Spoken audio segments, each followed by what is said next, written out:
prends 2y secondes moins 4y' plus 2y égale 4 exponentielle moins 7t. Donc j'ai pris aussi le côté droit de l'égalité de type différent sous une forme exponentielle.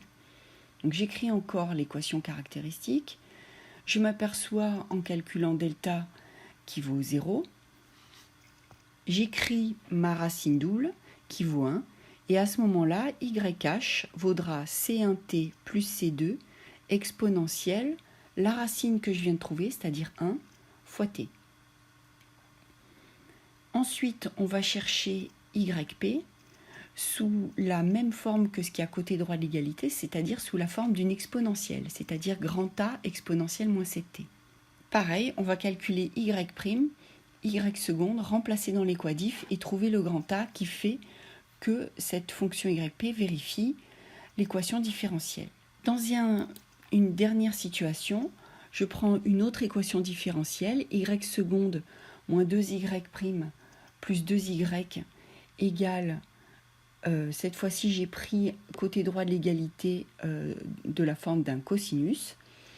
À ce moment-là, on écrit l'équation caractéristique et cette fois-ci on s'aperçoit que delta est négatif. À ce moment-là, on trouve les deux racines complexes de cette équation caractéristique.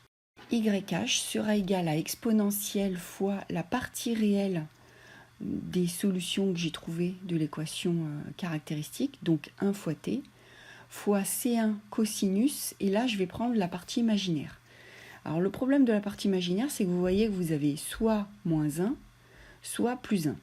Donc par racisme primaire envers les valeurs négatives, on va prendre plus 1, vous pouvez très bien prendre moins 1, fois t, plus C2 sinus, et là la même valeur, 1 fois t. Une fois qu'on a écrit YH, on va chercher YP sous la même forme que ce qu'il y a côté droit de l'égalité. Et comme j'ai un cosinus, je vais chercher YP non pas sous la forme juste d'un cosinus, parce qu'en le dérivant, je vais trouver un sinus et ça ne va pas fonctionner.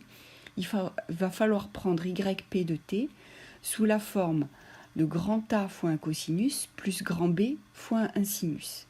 À ce moment-là, en remplaçant dans l'équation différentielle et en identifiant les coefficients des cosinus et des sinus, on trouve les valeurs de grand A et de grand B.